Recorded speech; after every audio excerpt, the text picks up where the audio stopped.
The hunger market. The city was dead. Buildings were broken. The sky was dark, and smoke always floated in the air. Kira walked with her head down, her feet bare and dirty, her body weak from hunger. This used to be her home, once full of color and noise, but now it was just ruins and silence. People did not live here anymore. They only survived. And survival came at a price. Kira reached the market at the center of the ruins, a place called the Hunger Market. There were no real shops, no real rules. Just hungry aliens offering anything they had. Weapons, tools, even their bodies, for one more bite of food. A tall insectoid creature offered its arm to be cooked. A small furry alien tried to sell its own child. Nobody cared. There was only one currency here: food. Kira's stomach twisted again, sharp and painful. She hadn't eaten for 3 days. Her hands shook as she clutched a small cloth. Inside it was a photo of her younger brother. He died last week, cold and hungry, whispering her name until he couldn't speak anymore. She promised him she'd survive, but now even that promise felt heavy. She looked at the food stalls, small, dirty tables with dried meat, energy bars, and protein packs. She had nothing to trade, not even shoes. She closed her eyes and took a breath. Then, slowly, she stepped forward and shouted, "I will give myself for one meal." The market froze. Some laughed, others looked bored, but a few hungry eyes turned toward her, dark, evil, wanting.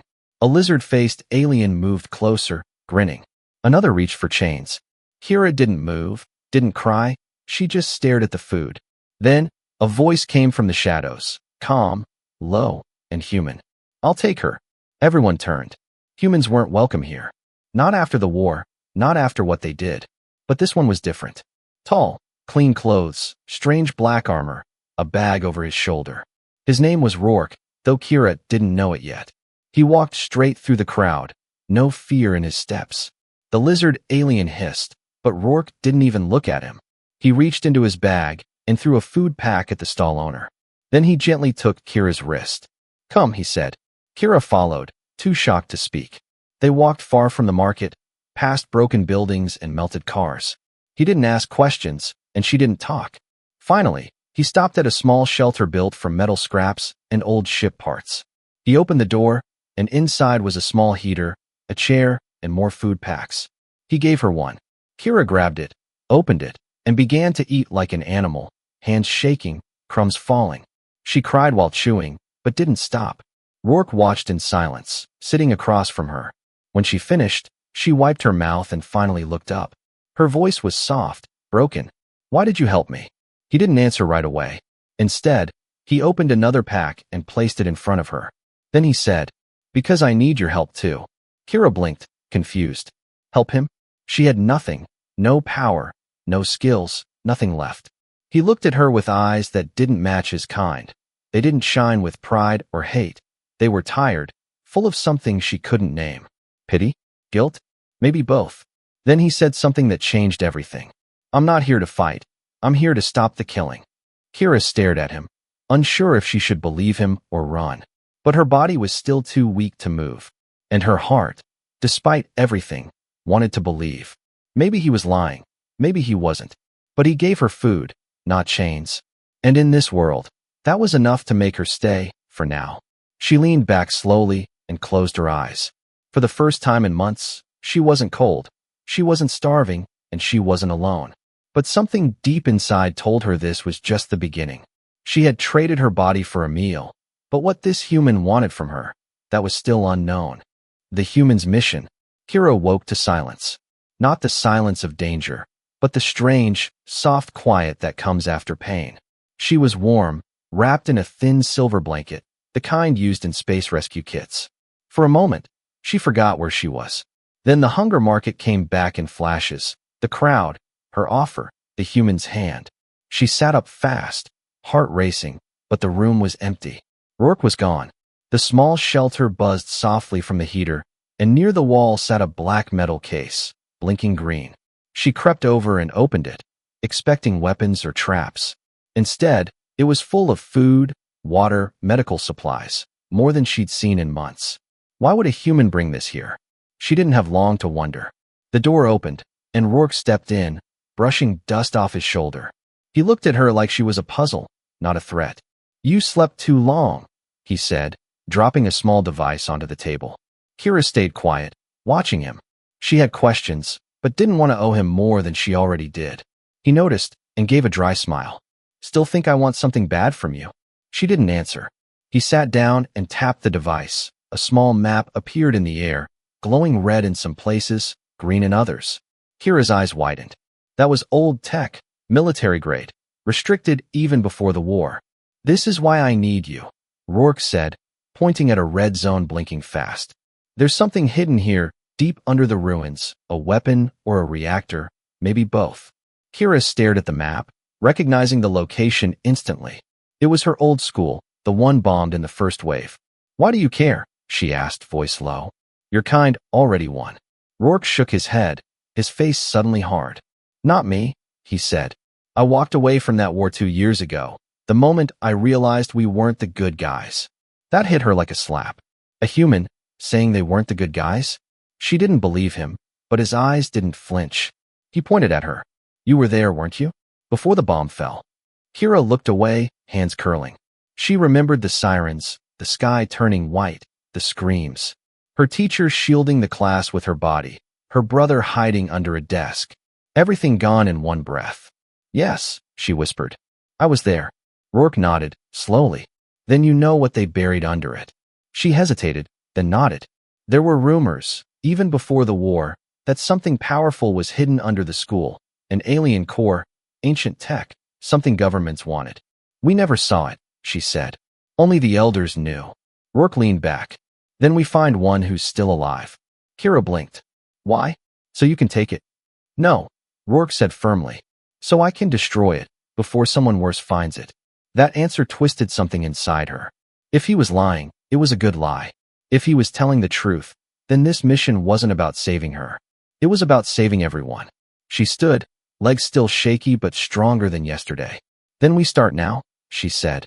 Rourke didn't smile, but his eyes lit up. Good, he said. Because we're not the only ones looking. Outside, far across the ruins, a black drone blinked once, then turned away. It had seen enough. Beneath the ruins, the first thing Kira felt was the smell. Rotten metal, old blood, and burning wire. Not from today, not from war. Older, deeper, something that had been hidden. They were underground now, crawling through a tunnel made from the bones of her past. This was once her school's emergency escape route, built for fires and drills, not war. Now it was a broken throat in the earth, with walls that dripped and echoed. Rourke walked ahead, silent, his flashlight low and steady. Kira followed, one hand on the tunnel wall, feeling its rough skin like it might remember her. It didn't. Everything had changed. She had changed. Suddenly, Rourke stopped, raised a hand. A soldier's signal, clean and sharp. Kira froze, heart jumping. He pointed ahead, toward a shadow that wasn't moving, but should have. Kira squinted, then saw it. A body. An alien, thin and gray-skinned, with eyes wide open and mouth frozen in a scream. But not just dead, burned from the inside. Rourke knelt beside it, studying the burns. Pulse tech, he muttered. This wasn't just a sensor trap, this was a message. Kira's voice shook. Who leaves a message like that? Rourke stood, eyes scanning the walls. People who don't want us to go any further. But they did. The deeper they went, the colder it became. Not just in temperature, in feeling. Kira could feel something down here, alive, not human, not alien, older. She didn't believe in ghosts, but this place didn't care what she believed. This tunnel wasn't this long before, she whispered. I remember it. Rourke glanced at her. Or maybe it was always longer than they told you. Then they reached the end. A sealed blast door, marked in human language, glowing faint red. Kira's breath caught. This wasn't built by her people. Humans had already been here, long before the war even began. Rourke placed his hand on the scanner, but it flashed red. Locked, he said. Kira moved closer, noticing something strange. Part of the wall beside the door had writing scratched into it. But not with tools. With fingernails. She read it out loud, slowly. Mercy is a lie. Rourke stared at the words, face unreadable. This is worse than I thought, he muttered. He pulled a small disc from his pocket and attached it to the control panel. It began to hack the lock, small lights blinking faster, Faster. Kira stood beside him, voice low. What's behind this door? He didn't look at her. Something humans try to use. Something they couldn't control. Something your people tried to hide. Before she could ask more, the door clicked, then opened with a long, aching hiss. The room beyond was black, but pulsing, as if the walls had veins. A low hum filled the air, not mechanical, not natural, but alive. Kira stepped forward, then stopped. Her hand was glowing. A soft light pulsed under her skin, blue, bright, and silent. She gasped, turning to Rourke. What's happening to me? He looked at her hand, then at her face. Not surprised, not scared, just sad. Because you were born near this place, he said quietly. It's not just a weapon. It's part of you. The betrayal market. The underground hum faded behind them. Kira followed Rourke through broken tunnels and collapsed corridors, her glowing hand fading slowly, but her heart pounding fast. They were supposed to meet a contact, someone who could give them access to the city above, a guide through the ruins and the chaos of the hunger market. But when they emerged, the city was different. Not quiet, not dead, alive with shadows and whispers. Kira's stomach dropped as she recognized the place. The market, not the hunger market they had avoided, but a twisted version of it. Vendors shouting, alien buyers haggling, bodies traded for scraps, and someone waiting at the center, someone she knew. A figure stepped forward, smiling cruelly. Kira froze, heartbeat loud in her ears. It was Varney's, her former mentor, the scholar who had trained her in secret knowledge before the war. But now, he was different. Eyes cold, claws sharp, and a knife strapped to his belt. Kira, he said smoothly, voice soft but full of venom. I've been waiting for you. Rourke stepped forward, hand on his weapon, but Kira held him back, shaking her head. This wasn't his fight. Varney's smile widened, showing yellow teeth. You've grown weak, he said, and you brought a human. How disappointing. Kira's mind raced. She could fight, but Rourke wasn't trained for close combat, and the market was full of eyes, witnesses, predators, and hunters. She had to make a choice. Run, save herself, leave Rourke behind, safe, alive, hungry but free. Or fight, risk everything, protect the one who saved her. Varney's knife glinted, cutting the dim light of the market. Hand him over, Varney said, voice low, or I take everything from you, everything. Kira's pulse raced, vision blurring, stomach twisting. She remembered her brother's face, the hunger, the screams, the streets filled with blood and fire. She could not let that happen again. Not to Rourke, not to anyone she had begun to care for. Her hand glowed again, brighter this time, the pulsing warmth spreading through her arm. Kira stepped forward, eyes blazing. No, she said, voice steady. You don't get him. Varney's laughed, a sharp, broken sound. And then chaos erupted. The crowd screamed, creatures lunged, some pulling weapons, others screaming for blood. Rourke moved beside her, trusting her, watching her fight like she had become someone stronger than he imagined.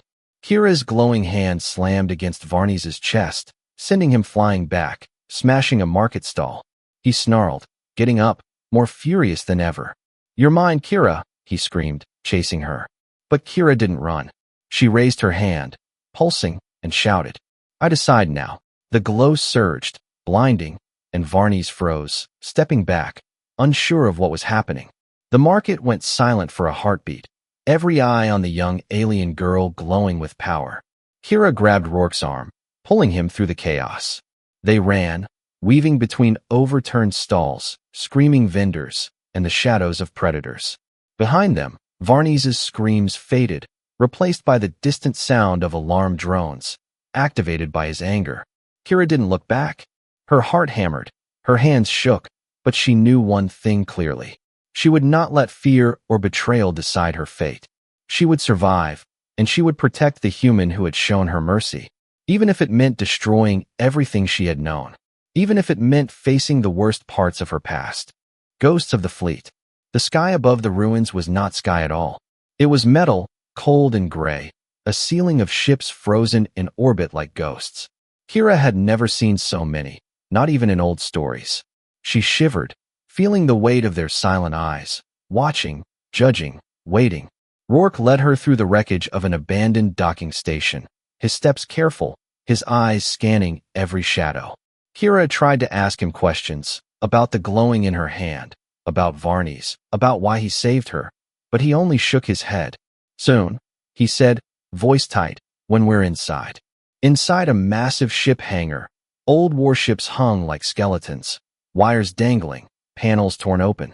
And there, at the center, sat the fleet AI, a glowing orb floating above a cracked console, pulsing blue like a heartbeat. Kira froze, recognizing the pulsing energy, the same light that had glowed inside her hand. This is why you glow, Rourke said quietly, almost ashamed. Kira's eyes widened. What is this? A map, Rourke said, moving closer. Of everything humans ever did here, and everything we hid. He waved his hand, and the AI projected memories, flashes of ships burning, planets scorched, children running, screaming, leaders crying for mercy. Kira covered her mouth, shaking. You saved some? She whispered, tears in her eyes. Rourke nodded, not proud, only grim. I disobeyed orders, he admitted. I saved those I could. But every time I tried, more died. I became a ghost in my own fleet, a soldier without a war. Kira stepped closer to the AI, watching as it pulsed faster, scanning her hand and syncing with her glow. I think it knows you, Rourke said, voice low. Your blood, your energy, it's connected to the weapon buried under the ruins. You were born for this, Kira. Her stomach twisted, part fear, part anger, part something she couldn't name. Born for this, she repeated, voice trembling. I'm just a girl. I survived a market, a monster, a human. How could I be part of anything? Rourke turned to her, face serious, eyes tired but fierce. Because the fleet left a part of themselves inside you, he said. They didn't know it, but your life, your energy, your survival, it matters now more than anyone's orders. Kira swallowed, feeling the weight of his words. The AI pulsed faster, showing fragments of something horrifying. The weapon under her old school, alive, waiting, hungry for energy, for life, for control. We don't have much time, Rourke said suddenly, snapping her out of the fear. Others are coming, humans and aliens alike. They want it, and they'll kill everything in their way. Kira clenched her fists, feeling the glow inside her hand flare stronger. Her fear turned into resolve. Then we stop them, she said, voice steady now. No one else dies because of this. Rourke nodded, impressed despite himself. Good, he said, because you're not just helping me, you're the key. And once we reach the core, you'll have to make a choice that no one else can. Kira looked at the glowing AI, then at the stars outside the ruined docking bay. The ghosts of the fleet seemed to watch her, silent but alive. And for the first time, she felt it. Power, purpose, and a terrifying kind of hope. The kind that could save worlds or destroy them. The final exchange. The chamber was alive. Not with people, not with machines, but with hunger, pulsing and dark, like the heartbeat of a monster. Kira stepped inside, her glowing hand lighting the walls, shadows dancing like spirits. Rourke followed close, eyes scanning, weapons ready, but silent. He knew this was her fight. The core sat at the center, floating above the ground, veins of light stretching into the walls. It pulsed like a living thing, calling to her, whispering in a language only her blood understood. Kira's stomach twisted, fear and power battling inside her. She could feel the energy trying to pull her in, to merge with her, to consume her. Rourke's voice cut through the hum, low and steady. Kira, if you give yourself completely, the weapon dies. But you might not return. Her eyes widened, hands shaking. She remembered everything. The hunger market, Varney's, her brother, Rourke saving her, the glowing AI, the fleet watching silently. And then she made a choice. Not for survival, not for power, but for mercy. I won't let it hurt anyone, she whispered, stepping closer, heart pounding, glowing hand reaching toward the core. The core pulsed faster, brighter, screaming through the chamber, shaking the walls. Rourke gripped her shoulder, eyes filled with fear. Kira, no, you don't have to do this alone. She looked at him, fierce, unafraid. You saved me once, she said, voice strong. Now I save you, and everyone else. She touched the core, and for a heartbeat, everything went silent. Then the chamber erupted. Light, sound, energy flooding through Kira, connecting her to the weapon, linking her to every life it could destroy. Her body shook, glowing stronger than ever. Memories, pain, hope, fear, everything of the ruined world coursed through her. And she focused, letting the core feel mercy, not power, life, not death. The pulsing slowed, dimmed, and then, quietly stopped. Kira collapsed to her knees, exhausted, trembling, but alive. Rourke caught her, holding her close, tears in his eyes. "You did it," he said softly, voice breaking. "You actually did it." Kira looked at the dormant core, glowing faintly now, peaceful. For the first time in years, the world felt still. No screams, no hunger, no death, just quiet and hope. Rourke helped her to her feet, and together, they stepped toward the exit. Outside, the ruins of the city awaited, still broken, still haunted, but no longer controlled by the weapon. Kira's glow faded, but something remained: courage, power, and the knowledge that even a single life could change everything. And as she looked at Rourke, she realized mercy was stronger than fear, stronger than weapons, stronger than war. And now, they could rebuild, together. Mercy reborn. The ruins were silent. Not empty, not dead, just quiet, holding its breath, as if the world itself was waiting to see what would happen next. Kira stepped out first, her feet crunching over broken glass and twisted metal. Her hand no longer glowed, but warmth remained in her chest, a soft light that pulsed with life. Rourke followed, silent, watching her more closely than anyone ever had. Together, they walked past the market ruins, past the collapsed buildings, past the shadows that had once hunted them. Everything looked the same, but Kira knew it was different. Because she had changed. She had faced death, a weapon that could destroy worlds, and had chosen mercy instead of power. And that choice had survived. As they reached the edge of the city, a ship hovered above, its engines low and quiet, waiting for them. Kira looked up, feeling fear, hope, and wonder all at once. "Is this safe?" she asked, voice small but steady. Rourke smiled, the first real smile she had ever seen from him. "Safe enough," he said. "And maybe, just maybe, there's a new life waiting for us out there." She hesitated, glancing back one last time at the ruins, at the city that had starved her, hunted her, broken her. And then she smiled, soft, proud, free. "I don't need the past anymore," she whispered, stepping toward the ship. Rourke held the door open, watching her rise, feeling the weight of everything that had happened. As they lifted off, Kira looked down at the city shrinking beneath them.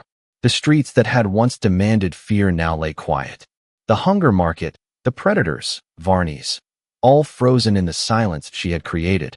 She reached for Rourke's hand, and this time, he didn't hesitate. Their hands met, a spark of trust, of survival, of humanity.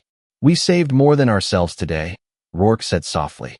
Kira nodded, eyes forward, feeling hope stretch wider than the stars above. The ship rose higher, leaving ruins, fear, and pain behind. And for the first time, Kira knew that mercy was stronger than hatred, stronger than war, stronger than fear. She had survived, she had chosen, and the universe had changed because of her. The stars stretched out ahead, infinite, waiting. And Kira stepped into them, not as a girl who had offered herself for one meal, but as a survivor, a warrior of mercy, a spark of hope in a broken world. And somewhere, far above the ruins, the first light of a new day began to shine.